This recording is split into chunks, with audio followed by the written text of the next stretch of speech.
हरे कृष्णा। सभी भक्तों का स्वागत है आज इस प्रातःकालीन श्रीमद् भागवत क्लास में।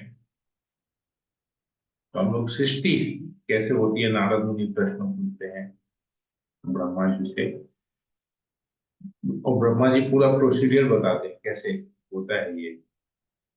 तो कल हमने पढ़ा कि किस प्रकार महत तत्व और प्रकृति के तीन गुण आते हैं। अब ये एक एक कैसे आते हैं, ये ब्रह्मा जी अभी डिटेल में बताएंगे, जिससे हम आज अध्ययन करेंगे। ओम ज्ञानतिमिरान्धस्य ज्ञानञ्जनशलाकया चक्षुरुन्मीलितं येन तस्मै श्रीगुरुवे नमः। नमो विष्णुपादाय कृष्णप्रेष्ठाय श्रीमते भक्तिवेदान्त स्वामिनिति नामिने नमस्ते सरस्वती देवी गौरवाणी प्रचारिणे विशेष शून्यवादी पाश्चात्य देशकालिने जय श्री कृष्ण चैतन्य प्रभु नित्यानंद श्री अद्वैत गदाधर श्री सर्वभौम भक्तवृंद हरे कृष्ण कृष्ण कृष्ण हरे हरे राम राम की जय। ओम नमो भगवते वासुदेवाय। ओम नमो भगवते वासुदेवाय। ओम नमो भगवते वासुदेवाय। श्रीमद् भागवतम दूसरा स्कंद 5वां अध्याय श्लोक नंबर 25। तो ब्रह्मा जी बताते हैं मिथ्या अहंकार के अंधकार से 5 तत्वों में से पहला तत्व आकाश उत्पन्न होता है। तो 5 तत्व क्या है? पृथ्वी जल अग्नि वायु आकाश, ये 5 तत्व हैं। महत तत्व के 5 तत्व ये हैं, पृथ्वी जल अग्नि वायु आकाश। तो उसमें से सबसे पहला तत्व है आकाश, जो मिथ्या अहंकार के अंधकार से उत्पन्न होता है। मिथ्या अहंकार क्या है कि हम ये शरीर है, ये मिथ्या अहंकार से। इसका सूक्ष्म रूप शब्द का गुण है।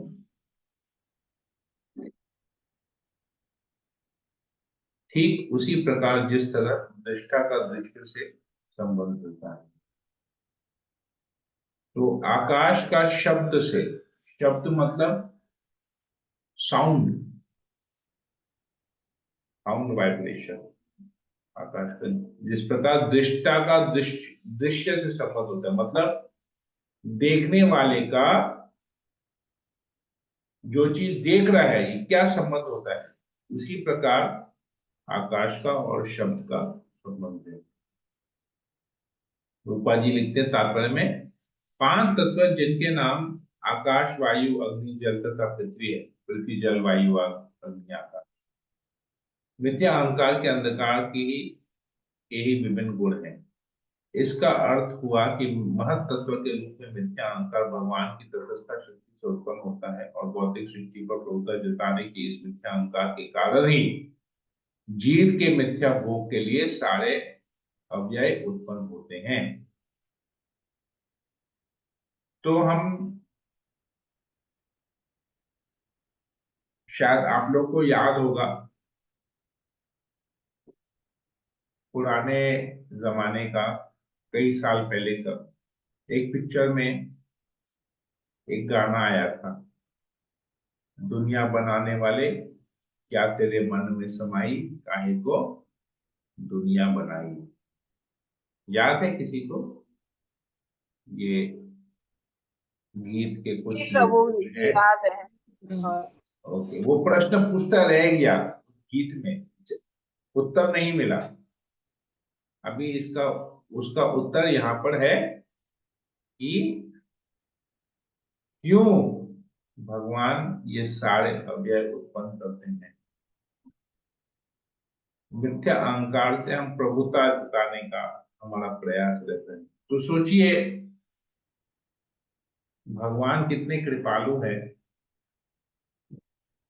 कि हम जो भगवान के संतान हैं, हमने कहा अपने पिता को कि हमको आपके साथ नहीं रहना है, हम आपसे अलग होके रहेंगे। और पिताजी ने कहा कि ठीक है, रहो अलग, मैं तुम्हें सारी व्यवस्था करके दे देता हूँ, तुम रहो अलग, कोई दिक्कत नहीं। सोचिए अभी हमारा पुत्र अगर हमसे कहे, झगड़ा करके जाए कि मुझे आपके साथ नहीं रहना है, मुझे आपकी शक्ल नहीं देखनी है, मैं नहीं चाहता आप मेरे जीवन में किसी भी प्रकार से कोई इंटरफियरेंस करो,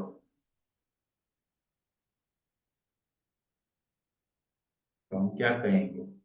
ठीक है, जाओ भाई, तुम्हारी मर्जी, अपना ठिकाना खुद ही ढूंढ लेना, अपने कमाई का जरिया खुद ही ढूंढ लेना।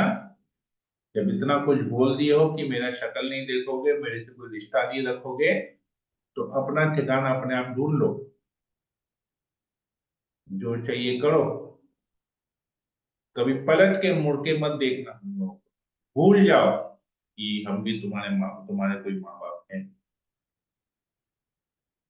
सोचिए भौतिक जगत में क्या होता है, आध्यात्मिक जगत में भगवान कितने कृपालु हैं। वो ठीक है, तुमको अलग होना है, रहना है, पता है, भगवान को पता है कि जीव ज्यादा समय तक अपने पिता से अलग होकर नहीं रह सकेगा, तो भगवान सारी फैसिलिटी भी दे रहे हैं, ठीक है चलो मैं तुमको सारी फैसिलिटी देता हूँ, भौतिक जगत में सब कुछ बना के दे देता हूँ, लोग जाओ एंजॉय करो, मुझे पता है ये अभी तुम्हारी भ्रांत धारणा है कि तुम मेरे से अलग होके आनंद भोग कर पाओगे, सुख की अनुभूति करोगे, नहीं, मैं फैसिलिटी दे रहा हूँ, मुझे पता है तुम मुझे मिस करोगे और अल्टीमेटली मेरे पास वापस।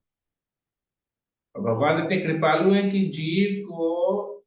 जीव समझ नहीं रहा है, जीव आत्मा समझ नहीं रहा है कि उस भौतिक जगत में आके वो दुख भोग रहा है, इसलिए फिर भगवान उसको याद दिलाने के लिए गुरु भेजते हैं, प्रभुपाद जैसे आचार्य भेजते हैं कि जाओ तुम जीवों को याद दिलाओ कि उनका मेरे साथ कैसा नित्य संबंध है, उस संबंध को पुनः जागृत कराओ, ताकि वो लोग संबद्ध जीव इस भौतिक जगत, इस कष्टप्रद जगह से मुक्त छूट के छुटकारा पाके मेरे पास वापस आए। रूपा जी लिखते हैं, जीव भोक्ता के रूप में भौतिक तत्वों के ऊपर प्रधान कारक बना रहता है, यद्यपि पृष्ठभूमि में परमेश्वर रहता है। वास्तव में भगवान के अतिरिक्त अन्य कोई भोक्ता नहीं कहा जाता, लेकिन जीव झूठे ही भोक्ता बनना चाहता है, मिथ्या अहंकार का यही मूल है।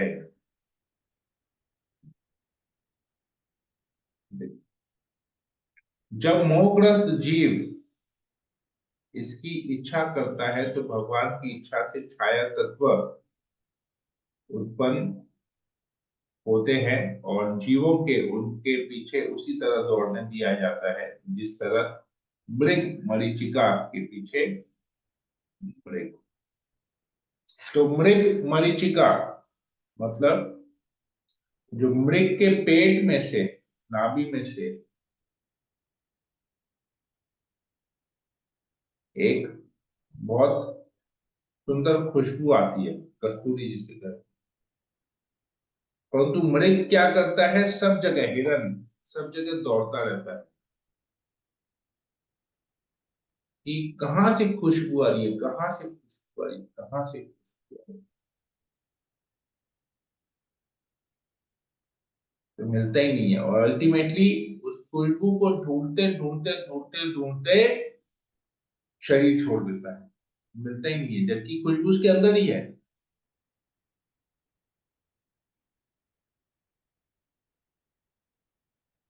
तो हम आनंद की तलाश में, सुख की तलाश में जीवन भर प्रयास करते हैं, परंतु हमने तो सुख का जगत, आनंद का जगत, भगवान का संग तुम छोड़ के आए हैं, हमको कैसे सुख की प्राप्ति होगी, कैसे हम आनंद की अनुभूति करें?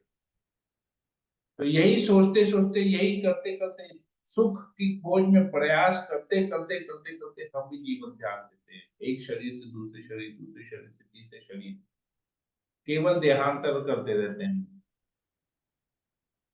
परंतु आनंद की अनुभूति छोड़ के आए हैं। आनंद तो बुद्धि नहीं है हम में, भगवान का संग छोड़ के आके वहां पर, तो मृग मरीचिका के पीछे जैसे मृग दौड़ता है, उसी प्रकार सुख के पीछे हम दौड़ रहे हैं और असफल असफल बने रहते हैं।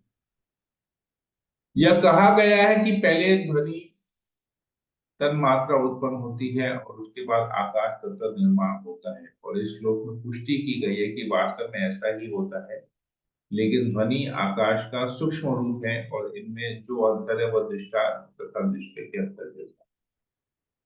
ध्वनि वास्तविक वस्तु का प्रतिरूप है, जिस तरह वस्तु के बारे में बोला हुआ शब्द या ध्वनि वस्तु के वर्णन का बोध कराता है। अतएव ध्वनि वस्तु का सूक्ष्म गुण है।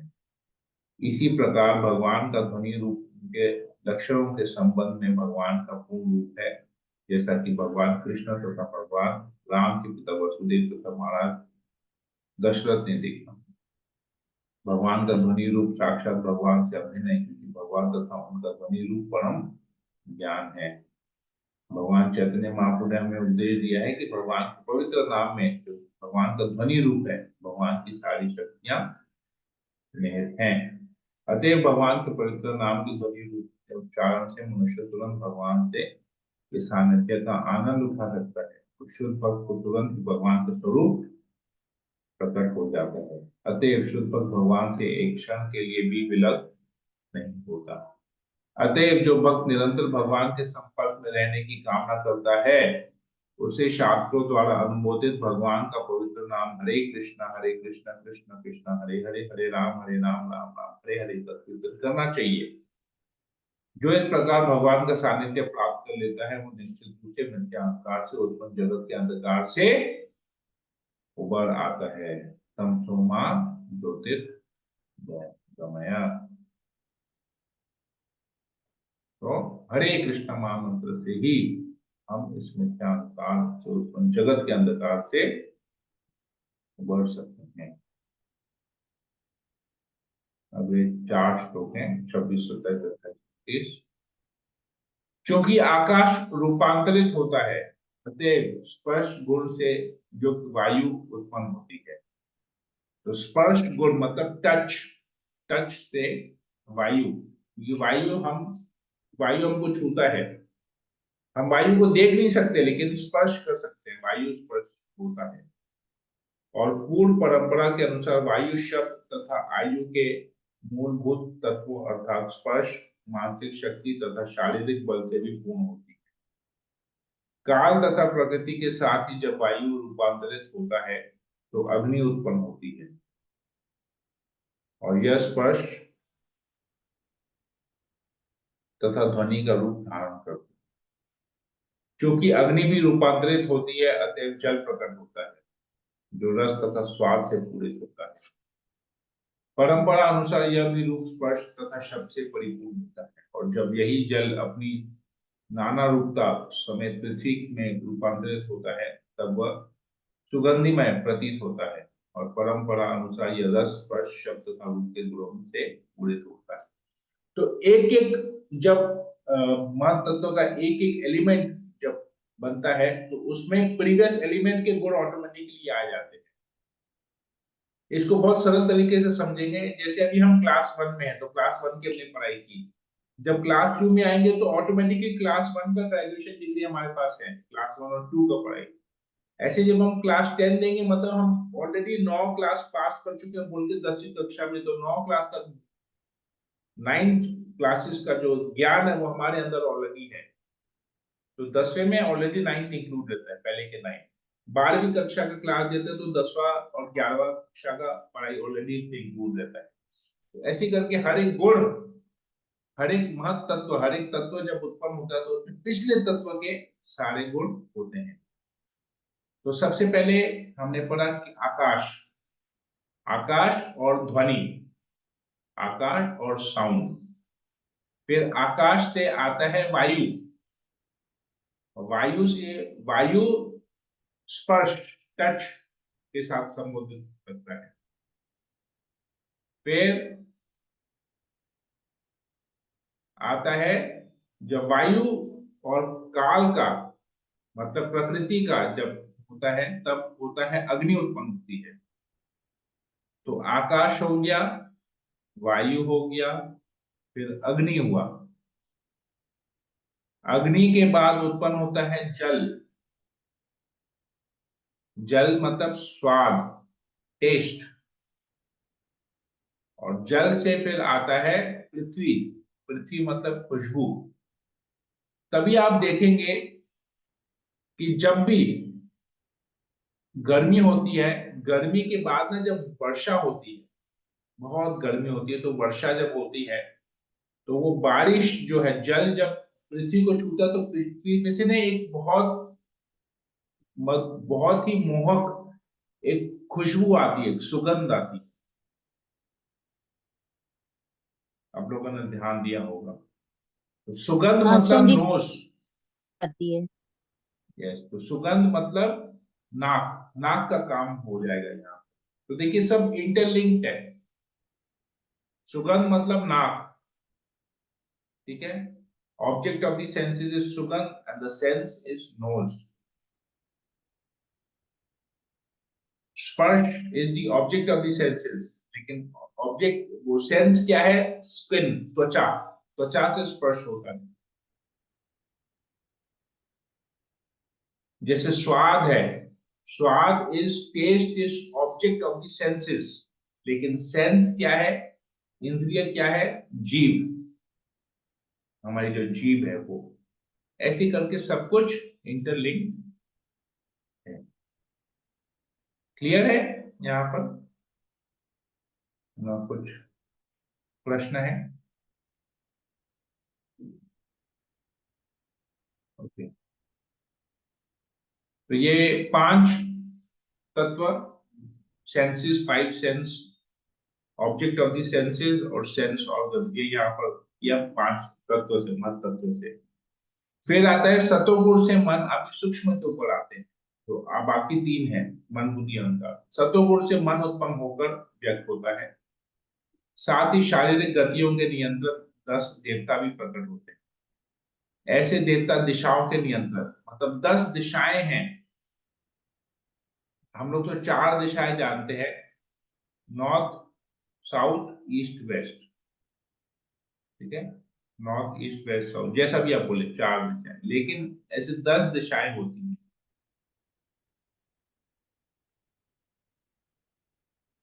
नॉर्थ ईस्ट है, नॉर्थ वेस्ट है, साउथ ईस्ट है, साउथ वेस्ट है। समझ में आया? नॉर्थ, साउथ, ईस्ट, वेस्ट, 4 दिशाएं। North east, north west, south east, south west, 4 और हो गया। 4 और 4 8, और फिर ऊपर और नीचे मिला के 10 दिशाएं हो गई। तो महाराज दशरथ, आप लोगों ने नाम सुना होगा, भगवान रामचंद्र के पिता महाराज दशरथ। तो दशरथ नाम का अर्थ यही है कि जिसने दशों दिशाओं में, जो 10 दिशाएं हैं उसमें महारथ हासिल किया। महारथ मतलब उन्होंने 10 दिशाओं में विजय प्राप्त की थी। उनके तुल्य, 10 दिशाओं में उनके तुल्य कोई ऐसा राजा नहीं था, चाहे वो शक्ति संपन्न हो, जितनी शक्ति, जितना बल, जितना धन, जितना ऐश्वर्य दशरथ महाराज के पास था, उतना किसी भी 10 दिशाओं में किसी भी राजा के पास वैसा नहीं था। तो उन्होंने 10 दिशाओं में महारथ हासिल किया था, इसलिए उनका नाम था दशरथ। तो ये 10 दिशाएं कैसे आ रही? तो ऐसे देवता दिशाओं के नियंत्रक, वायु के नियंत्रक सूर्य देव, दक्ष प्रजापति के पिता, अश्विनी कुमार अग्निदेव, स्वर्ग का राजा इंद्र, स्वर्ग के पूजनीय अर्चा विग्रह, आदित्यों के प्रमुख तथा प्रजापति ब्रह्मा जी कहलाते हैं। सभी इस तरह अस्तित्व में आते हैं। तो एक एक करके सारे देवता भी आते हैं। तो कौन कौन से देवता? दसों दिशाओं के देवता आते हैं। वायु के देवता आते हैं। वायु के देवता मरुत, है ना, पवन पुत्र मरुत, मारुति नंदन कहते हैं ना हनुमान जी को, वायु के नियंत्रण। सूर्यदेव, सूर्यदेव के बारे में हम जानते हैं, दक्ष प्रजापति के पिता। अश्विनी कुमार, अश्विनी कुमार जो ट्विंस हैं जिसको हम लोग आयुर्वेद मेडिसिन डॉक्टर्स कहते हैं, देवताओं के डॉक्टर जो है। तो आयुर्वेद अश्विनी कुमार से। फिर अग्निदेव, अग्नि के देवता। स्वर्ग का राजा इंद्र, स्वर्ग के पूजनीय अर्चा विग्रह, आदित्यों के प्रमुख तथा प्रजापति ब्रह्मा जी कहलाते हैं। तो प्रजापति ब्रह्मा जी, ब्रह्मा जी से सबको ही आता है। तो ये सब तो सारे स्वर्ग के देवताओं के पिता प्रजापति ब्रह्मा जी, तो सभी इस तरह अस्तित्व में आते। तो सब देवता एक एक करके फिर प्रकट होते हैं।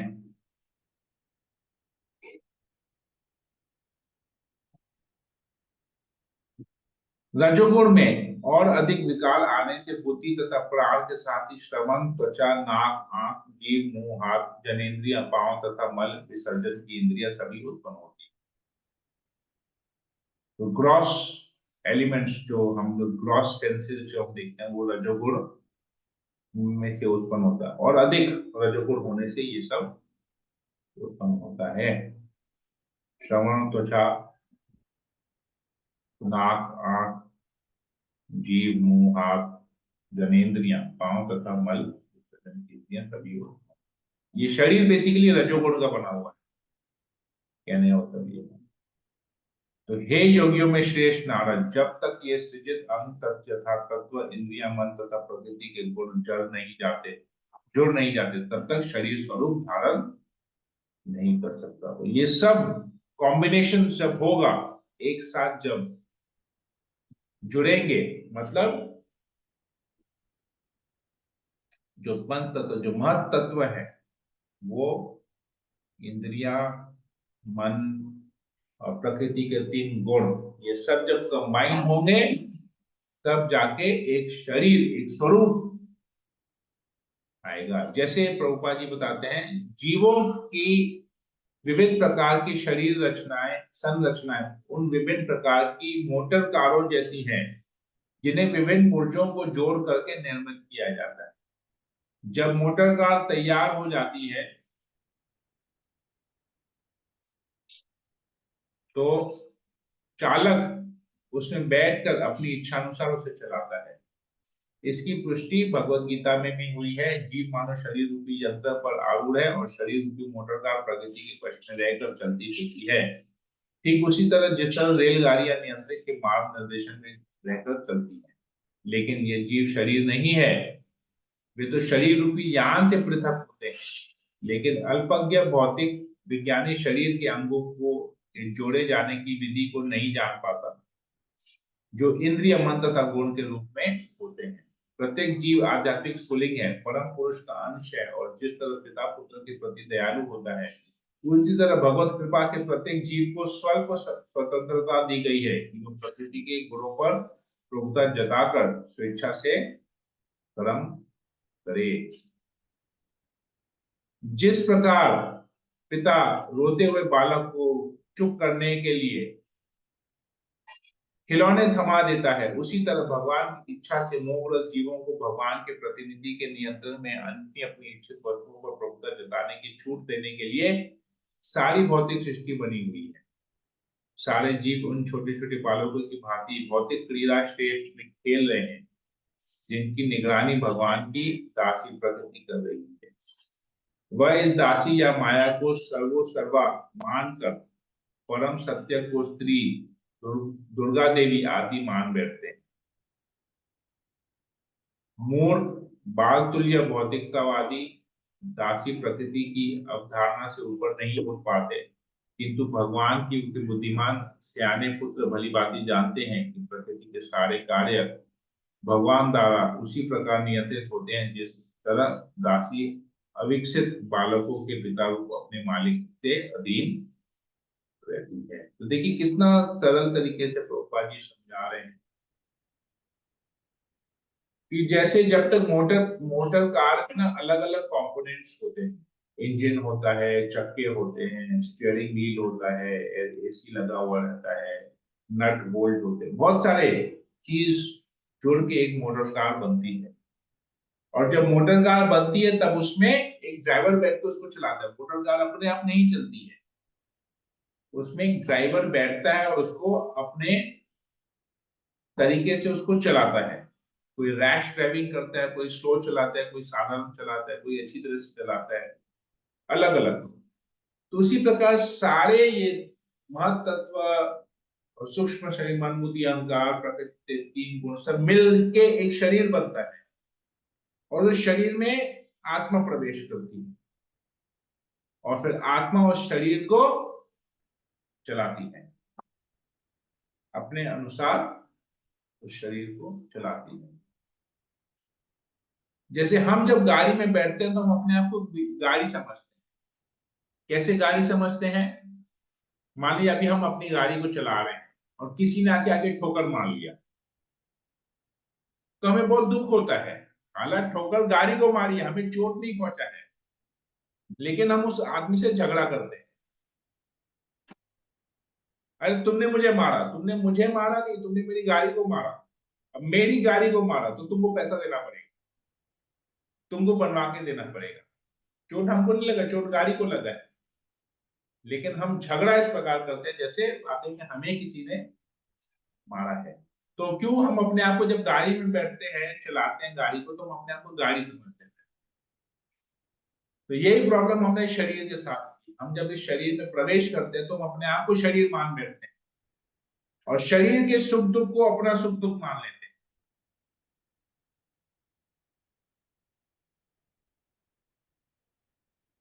तो लोग फिर दुर्गा देवी को, माता को ही सब कुछ मानते हैं कि दुर्गा ही सब कुछ है। हालांकि भगवान पिता है, भगवान ने हमको दे दिया है, जो जाओ तुम रहो और मैं तुमको एक, क्या उसको कहते हैं, एक दासी, जिसको हम लोग कहते हैं नर्स, एक दे देते हैं। भाई तुमको तुम्हारा देख रेख करेगी वो, बेबी सिटर जिसे कहते हैं, बेबी सिटर दे देते हैं। बेबी सिटर तुम्हारा देख रेख करेगी। तो बेबी सिटर की देख रेख में, क्योंकि अब हम पिता को देख नहीं रहे हैं, अब बेबी सिटर को हम अपनी माँ, अपना माँ समझ रहे हैं, पिता के बारे में भूल गए, अरे यही मेरी देखभाल कर रही है तो यही सब कुछ है। तो जो लोग बुद्धिमान नहीं है वो लोग दुर्गा देवी को ही सब कुछ मानते हैं। अरे माँ ही सब कुछ है हमारी, माँ ही सब कुछ है, माँ ही सब कुछ है।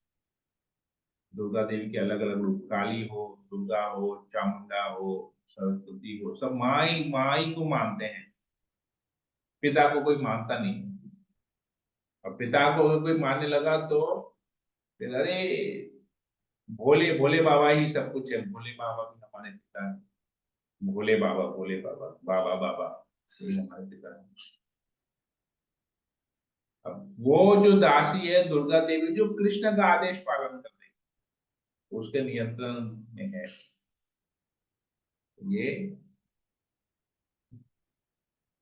तो बुद्धिमान व्यक्ति की अच्छी तरह से जानते हैं, लेकिन जो भौतिकतावादी लोग हैं वो ये नहीं जान पाते। हरे कृष्ण। हम यहीं तक ही रखते हैं। किसी पर कोई प्रश्न हो, कोई कमेंट हो या पूछ सकते हैं हरे कृष्णा प्रभु जी। यस नया सुनो जी। प्रभु जी, एक बात बोलनी थी। जैसे हम कभी भगवान से नाराज हो जाते हैं, अक्सर ऐसा होता ही है जब हमको हमारा राइट। कोई मन हाँ। होता, तो हम यही मन में सोचते हैं, फिर बोलते हैं अब नहीं आएंगे, हो गया, कुछ नहीं है ऐसा भगवान जैसा। लेकिन आज जब आपने एग्जाम्पल दिया कि जैसे बच्चे अपने माता पिता से दूर चले जाते हैं उनको इतना कुछ बोल के, तो उनको कैसा लगता होगा, तो आज एक्चुअली ये फील हुआ कि हम कुछ भी बोल के निकल जाते हैं, लेकिन ये क्या वहां पर पहुंचता है वो कितना गलत है। बहुत अच्छा समझाया प्रभु जी, हरे कृष्ण। इसमें एक सेंटेंस में हम इसको समझ सकते हैं कि जो भक्ति करता है ना, तो जो परम पिता है ना, he gives what you want, not what you desire. तो हमारे पिता, आज अगर हम एक माँ बाप हैं, तो हम माँ बाप होके हम ये जानते हैं कि हमारे संतान को किस चीज की आवश्यकता है, वो क्या डिमांड कर रहा है, हमको वो नहीं देखना। वो किस चीज का शौक रखता है वो नहीं, उसे किस चीज की जरूरत है हम उसे वो प्रोवाइड। तो बच्चा हो सकता है कि बोले अरे मैंने मेरे मम्मी पापा ना मेरी इच्छाओं को पूरा नहीं करते। अरे इच्छा की तो खत्म नहीं होंगे, लेकिन जरूरतों को तो पूरा कर रहे हैं। तो जरूरत में और इच्छा में बहुत फर्क होता है। लेकिन हमारा बुद्धि ऐसा है कि हम अपनी इच्छाओं को जरूरतें बना लेते हैं। तो कृष्ण हमें क्या चीज की जरूरत है, कृष्ण नोज वेरी वेल, और वो हमें प्रोवाइड करते हैं। लेकिन जरूरी नहीं है कि हम जो इच्छा करें वो चीज हमारी जरूरत हो और वो पूरी हो। That is not necessary. अब जैसे ऑक्सीजन हमारा जरूरत है, तो हमें भगवान ऑक्सीजन सप्लाई कर रहे हैं।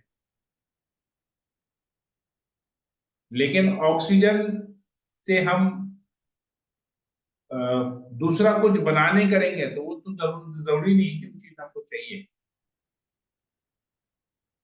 तो हमारे सांस लेने के लिए वी नीड ऑक्सीजन, तो भगवान उसको सप्लाई कर रहे हैं, तो क्यों वो हमारी जरूरत है। तो शौक और जरूरत में, नेसेसिटी एंड वांट्स या नेसेसिटीज एंड डिजायर में बहुत अंतर है। तो भगवान आदर्श पिता है, is an ideal father, he knows. तो हमको कभी भी अगर ऐसा फीलिंग हो कि भगवान ने मेरी इच्छा पूरी नहीं की, मतलब ये है कि हम उस चीज को डिजर्व नहीं करते हैं। अगर भगवान उस इच्छा को पूरी करते तो हो सकता है उसका हमको बहुत बड़ा रिएक्शन फेस करना पड़ता, क्योंकि हम उसको कंट्रोल नहीं कर पा रहे। ठीक उसी तरह है जिस प्रकार अगर 5 साल का बच्चा बोलेगा कि पापा पापा आप गाड़ी चला रहे हैं, मुझे भी गाड़ी चलाने दो, मैं भी चलाऊंगा, पापा तो बोलेगा अरे गाड़ी तुम नहीं चला पाओगे, गाड़ी चलाना बहुत टेंशन का काम है, ट्रैफिक देखना पड़ता है, लोगों को देखना पड़ता है, सिग्नल फॉलो करना पड़ता है, डायरेक्शन फॉलो करना पड़ता है, क्लच गियर ब्रेक सब कुछ का मगजमारी है, तुम चलाओगे एक्सीडेंट हो जाएगा। तो बच्चा क्या है, देखो पापा हमको चलाने नहीं दे रहे, पापा खुद ही इंजॉय कर रहे हैं, खुद ही गाड़ी का मजा ले रहे हैं। अरे मजा तुम लो ना, बैठो ना, आराम से बैठो ना, टेंशन करने का क्या जरूरत है, पिता तो टेंशन कर ही रहा है। तो भगवान टेंशन कर रहे हैं, सूर्य को कंट्रोल कर रहे हैं, चंद्रमा को कंट्रोल कर रहे हैं, प्रकृति के 3 गुणों को कंट्रोल कर रहे हैं, सब कुछ कंट्रोल कर रहे हैं। हमारा काम है एंजॉय करना। हम एंजॉय नहीं करना चाहते, हम कंट्रोल करना चाहते हैं। प्रॉब्लम यही है, हम कंट्रोल करना चाहते हैं। तो Krishna knows what we want, ये हमको हमेशा याद रखना पड़ेगा। हमारा प्रॉब्लम है कि हमको लगता है कि हम एंजॉय नहीं कर पाते। That is our problem, that is not god's problem. God has given us everything. भगवान ने हमको सारी फैसिलिटीज दिया, फैसिलिटीज को हम कैसे यूज करें उसका बुद्धि हमारे पास होना चाहिए। और वो बुद्धि आएगा गीता से, भगवान की वाणी से, भगवान के दिए हुए उपदेशों से, आदेशों से। थैंक यू माता जी। ओके, और कुछ किसी को कुछ पूछना है? हरे कृष्ण प्रभु जी। हरे धन्यवाद। कृष्ण। श्याम, बोलिए। आज उनकी पहली बार हम लोगों को पता चला कि हम लोग किस तरह से कैसे कैसे लिंक्ड हैं, कैसे उनकी जल अग्नि वायु पृथ्वी आकाश ये सब कैसे एक दूसरे से लिंक है, फिर हम लोग कैसे एक दूसरे से लिंक है। दूसरा भगवान करके रखा है हम लोगों के सुविधा के लिए, और लेकिन हम लोग हैं कि हम लोग ही उस चीज को कंट्रोल करने लग जाते हैं कि हम लोग स्वामी बनना चाहते हैं। लेकिन ऐसा होता भी है क्योंकि कई बार चीजें ऐसी होती है कि जो हम लोग नहीं कर पाते हैं, या कि बहुत अपने आप में बहुत गुस्सा भी आता है कि नहीं वो चीज़ हमने की नहीं है या फिर हम लोगों से ये हुआ नहीं है। तो ये मतलब कि एक हम लोगों में आ भी जाती है ऐसी चीज़ें। तो इसका मतलब जो है हम इस चीज़ को करना खुद ही दुःख भी पाते हैं और गुस्सा भी आता है इस चीज़ को। तो ये चीज़ भी आपने बहुत अच्छे से समझाई है। हरे कृष्णा। नहीं, बहुत बहुत धन्यवाद माता जी। और किसी को कुछ पूछना है, कुछ बोलना है? सोनाला अग्रवाल माता जी। हरे कृष्णा प्रभु। यस माता जी। हाँ, प्रभु जैसे आज की क्लास में बहुत अच्छा लगा। एक ये चीज ये समझ में आया प्रभु की जैसे माँ बाप तो बच्चे सब कुछ माँ बाप को माने या ना माने, लेकिन माँ बाप अपने बच्चे के लिए सब कुछ करते हैं। तो वही हम भक्ति की वे में सोचे कि अगर हम भक्त है भी या ना भी है, भगवान तो हमारे लिए हर दिन हमें सब कुछ दे रहे हैं हमारी सुविधा के लिए। राइट। समझ में आया। सोचिए, हमको जो हम अगर हम भक्ति नहीं भी करें तो भी भगवान इतना कुछ प्रोवाइड कर रहे हैं। सोचिए, जब भक्ति करेंगे तो भगवान क्या करने वाले, क्या क्या और देने वाले। बिल्कुल। तो भक्ति बहुत करना अच्छा चाहिए। लगा प्रभु ये समझ के आज। राइट, तो मतलब आप आज से 16 माला जप करेंगे? ओके। पूरी कोशिश करूंगी प्रभु। चलिए ठीक है, थैंक यू वेरी मच। हम्म। ममता में यशोमती माता जी, कुछ बोलना है, कुछ पूछना है? हरे कृष्ण प्रभु, दंडवत प्रणाम। Yes. प्रभु का इसलिए थोड़ा सुने प्रभु। कोई दिक्कत नहीं, ठीक है। विनीत मंडल प्रभु।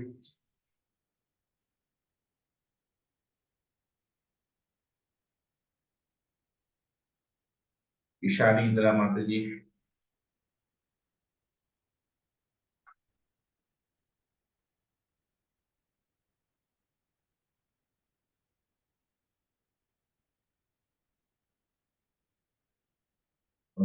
ठीक है जी, कोई प्रश्न नहीं है तो सेशन को यहीं एंड करते हैं। सभी भक्तों का बहुत बहुत धन्यवाद जुड़े रहने के लिए। हरे कृष्णा कृष्ण कृष्ण हरे हरे, हरे राम राम राम हरे। वंशाकल्पतरुभ्यश्च कृपा सिन्धुभ्यश्च पतितानां पावनेभ्यो वैष्णवेभ्यो नमः। कबीर भक्तवृंद की जय, जगदीश प्रभुपाद की जय, श्रीमद् भागवतम की जय। हरे कृष्णा। दंडवत।